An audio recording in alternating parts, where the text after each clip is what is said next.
Salut à tous, j'espère que vous allez bien. Bienvenue sur la chaîne de la base trading. On va passer en review Bitcoin aujourd'hui avec un prix de 87 636 $. On va passer au niveau du Crypto Fear and Greed qui est toujours à 29. Donc les gens sont toujours dans la peur. Malgré ce rebond, au niveau de la Altcoin Season, on est à 29. On a pris un petit peu de points, mais c'est pas non plus la folie. Car en ce moment, les alts sont en train d'opérer un léger rebond. Au niveau des ETF, on voit que l'argent rentre avec 123 800 000 qui rentrent. Après, c'est pas non plus la folie. Comparé au 15 janvier, on est toujours sous le volume du 15 janvier. Maintenant, on va passer sur la carte du Bitcoin.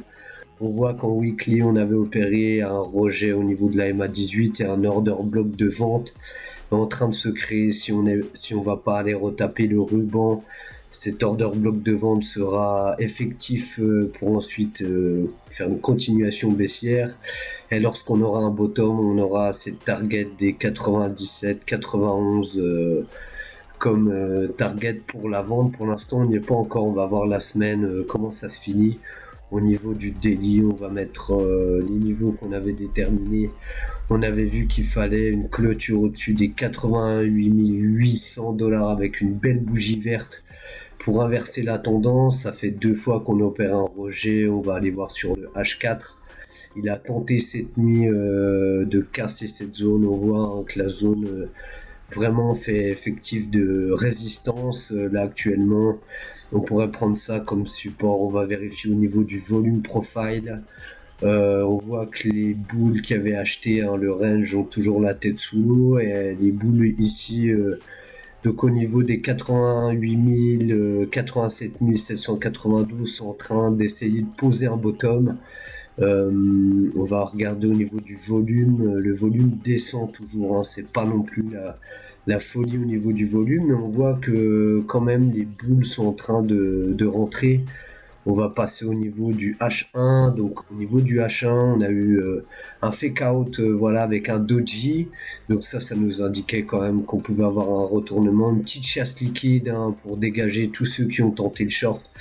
Donc le marché a été nettoyé au niveau des shorts. Maintenant, le ruban repasse baissier. C'est dommage parce que là, on avait une petite cassure des 88 314. On aurait pu avoir un pullback sur la MA18 H1 pour tenter de pousser le prix au-dessus de ce ratio des 89 000 et ainsi de faire un pullback pour aller attaquer les zones des 91 173 qu'on avait vu et les 92 017. Attention, il n'y a toujours pas de structure en H4, le ruban est toujours baissier. Ça, c'est vraiment dommage, franchement. Au niveau du volume, on va l'enlever et on va voir qu'il y a toujours de l'intérêt à aller à 83 354. Notez bien cette zone, on va mettre une alerte. Si on y va pour un dip plus profond, faut pas être étonné. Car on va dégager tous les longueurs qui sont encore dans le train depuis le 18 décembre et le 1er décembre 2025. Donc là, si on opère encore sur une résistance, on va pouvoir dip un peu plus profond. Maintenant, il y a un gros combat quand même qui joue entre les boules et les bears, car les boules vont tenter un long. Je vais vous montrer un peu comment ça pourrait opérer. Un long avec un stop sous la mèche. Pour aller targeter déjà ce ratio, ça nous fait un risque de 3,84. Donc avec une petite mise, si on retente le bas de la mèche ici, on a un risque de 2 pour 1 pour aller viser cette target des 91 862. C'est comme ça que les boules pourraient opérer, vu que là on est quand même sur un niveau qu'on a cassé. Faire un pullback là-dessus, on pourrait imaginer ça. Maintenant pour les bears, les bears sont re-rentrés de nouveau dans cette zone, c'est quasi sûr, et ils vont jouer un short jusqu'ici avec un risque de 2 pour 2. Voilà, c'est pas un risque, c'est pas un conseil en investissement, c'est vraiment un titre éducatif. Donc voilà, on aurait un stop loss qui se situerait au niveau des 91 173 et un TP au niveau des 83 354. Honnêtement, je préférerais jouer la tendance baissière. Maintenant, ça opère quand même au niveau d'un range. On avait eu le long squeeze, là on avait eu les mains le prix avait été entre les mains des market makers qui ont réussi à repousser le prix une nouvelle fois au niveau des 88 756, parce que là il y a eu beaucoup de shorters qui ont opéré au niveau des 87 800. On va passer sur le Ekenashi avec le stock RSI qui est toujours qui est carrément dans le haut, donc il faudrait quand même qu'il dégonfle. Ainsi, le prix pourrait un peu ranger et on repasserait sur une tendance boule. Maintenant, à voir hein, le fait qu'il est toujours sur cet EMA, il nous faudrait 2 bougies vertes au-dessus de cet EMA, donc la confirmation se ferait pas avant les 89 700. L'indice de volatilité est toujours bas, donc pour ceux qui veulent long, c'est toujours pas mal. Après, honnêtement, on est toujours quand même sur une target baissière, hein. Si on prend un ascending, ça on va dire que c'est un ascending, donc là on a eu le retracement, l'ascending qui se situe là. Si on se situe sur le point haut, voilà, on aurait comme des targets qui pourraient se situer au niveau des 84, donc ça correspondrait pour un setup. Maintenant, au niveau du funding rate, on voit que ça remonte, hein. Dès que ça opère un dip, on voit que le funding monte en H1, donc tout de suite les gens reprennent confiance. Au niveau du long short ratio, on avait vu qu'on avait bien sabré tous les longueurs sur ce long squeeze. Maintenant, ça a quand même essayé de short sur cette montée, donc les shorts se font défoncer, mais quand même beaucoup moins que les longues. Ça reste quand même du short à fort levier, hein. Les gens tentent de shorter à fort levier avec des stop loss assez serrés. Donc on le voit, le prix défonce les shorters et dès que ça dégonfle, le prix redescend et on défonce un peu. Regardez hein, tout de suite des longueurs qui relongent. Mais ça, vu qu'on est dans un petit range entre les 87 000 et les 88 872, on voit que c'est quand même du fort levier. On va passer sur la map. Du long short ratio, on voit que ça dégonfle quand même, hein. Le graphique est pas mal, mais par contre au niveau des données, on voit qu'on est toujours sur relativement du long. Donc on va vérifier ça avec la map des liquidations. On voit que les longues s'accumulent, hein. On a une grosse phase bien jaune ici. Il faudrait voir si les shorters entrent en action, mais là on a quand même bien dégonflé au niveau de cette map. Là hier on avait vu avec le dip qu'on avait eu au 86 000 qu'on avait défoncé tous les longueurs à levier, fort levier, c'est des leviers x50, x20, et là tout de suite ça relongue, hein. Tout de suite on voit que ça relongue. C'est dommage parce que là on voit qu'il y a pas mal de shorters qui sont entrés en action. Maintenant, est-ce que c'est pas des shorters comme j'avais vu la dernière fois? Ici, il y a eu un trou, ils ont TP1, ils ont TP2.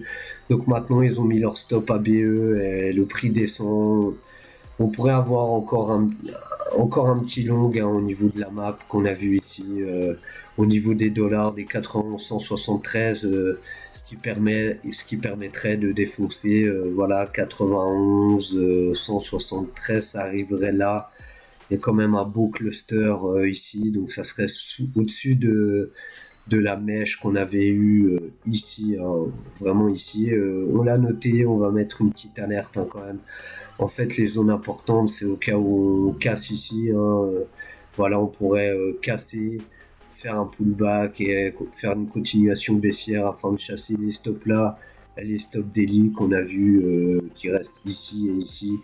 Maintenant, voilà, on va voir au niveau du market making si ça long, si ça short. Voilà, après rien de plus à dire sur cette map. Au niveau du max pen price, on va actualiser.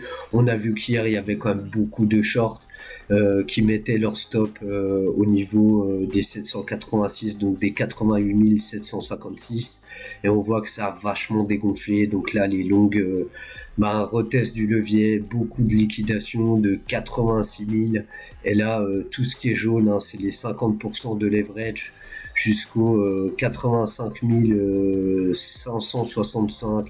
Donc on peut le mettre sur cette zone 85 765, voilà 85 005 on va mettre et on va regarder par rapport au daily où ça se situerait, donc ça ferait qu'on casserait pas la mèche.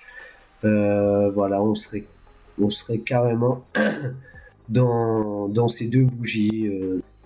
À voir. On va mettre un petit dollar, mais en attendant, moi, je vais pas me prononcer. Je serais pas étonné que le prix descende, honnêtement. Maintenant, faire un dernier petit coup vers le haut afin de vraiment nettoyer le marché au niveau des shorts. Je vais repasser en 1 heure. Voilà, nettoyer le marché. Peut-être au niveau de la MA200, là.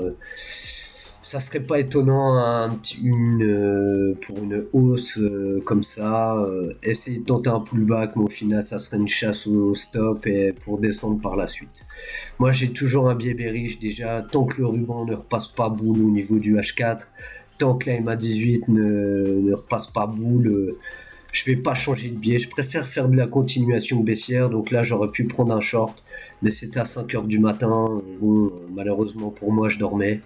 En tout cas, voilà, on a vu Bitcoin aujourd'hui. Je vais pas voir plus parce qu'on avait vu les alts au niveau de... dimanche, on a vu les alts. On a vu sur une longue vidéo les actions, l'or et le silver, hein. On repasse en review le silver. On avait vu ici, je fais juste ça comme point sur le silver parce que c'est intéressant. Moi, je trade le silver. On avait vu, vous pouvez vérifier la vidéo précédente, qu'on avait eu un gap ici. On pouvait opérer un long afin de rechercher la liquidité au niveau des 10-16 au-dessus. On a fait un pullback et là on reprend la liquidité au niveau du ratio. Mais attention, c'est là qu'on pourrait opérer un retournement car on a un order block de vente. Donc les shorters vont peut-être rentrer en action pour tenter de retourner le marché, ainsi faire une structure H4 en MH4, hein, point haut, point bas, point haut, point bas, et ainsi rechercher la liquidité au niveau des 1686. Donc là, c'est sûr que l'ongle silver, c'est un peu plus difficile. Hier, j'ai donné un setup sur TikTok, vous pouvez me suivre, c'est la base trading sur TikTok. J'ai mis, dès que j'ai vu le setup, je l'ai donné. Parce qu'on l'avait donné sur la vidéo YouTube, mais j'étais pas sûr qu'on y aille. Au final, on y est allé, et le setup a été donné, donc vous pouvez me follow sur TikTok. Moi, j'ai pris un long, malheureusement pour moi, je suis sorti trop tôt. Hein, au niveau des 107 dollars, j'ai clairement TP parce que j'avais peur qu'on retourne en bas sur mon BE. D'ailleurs, c'est ce qu'on a fait, hein. Si on se met en 30 minutes, on voit que là où j'ai TP, on a eu un pullback au niveau de nos entrées. Donc si clairement j'aurais mis un BE, j'aurais été sorti, donc j'aurais pas eu de mouvement. Donc j'ai un peu mangé, mais c'est vrai que mon TP était un peu early, on va dire, par rapport au mouvement. Voilà, on a fait le tour sur tout ça. N'hésitez pas à aller voir la vidéo de dimanche pour les alts, la vidéo de hier pour les actions et les métaux. Voilà, on a vu que Solana opère avec un petit rebond, mais attention, c'est un rebond sur les 618. Moi, j'attends comme toujours des targets plus basses sur Solana. Euh, on va regarder. Voilà, moi j'attends comme des targets au niveau des 75 dollars. On est dans un order bloc d'achat. On va voir si les market makers poussent le prix au niveau des 0,5. Voilà, j'ai juste vu Solana parce que dans les prochaines vidéos, on verra le reste. Hier, j'ai fait une vidéo un peu longue, donc voilà, je vais m'en tenir à des vidéos plus courtes. Et on va mettre plus de vidéos. Un tutoriel TradingView va être mis en place pour vous aider à configurer TradingView. C'est toujours sympa de voir un peu les fonctionnalités TradingView. Donc voilà, la prochaine vidéo dans la semaine, il y aura ça qui sortira sur la chaîne. N'hésitez pas à liker, commenter, hein, ça me ferait plaisir de commenter. Sur YouTube, on avait vu deux actions que j'ai analysées, SHX et Tech2. Et la prochaine fois, on verra la métaverse qui semble prendre un peu de force, mais bon, c'est pas non plus la folie. Voilà, prenez soin de vous, likez la chaîne si vous aimez. Bang bang.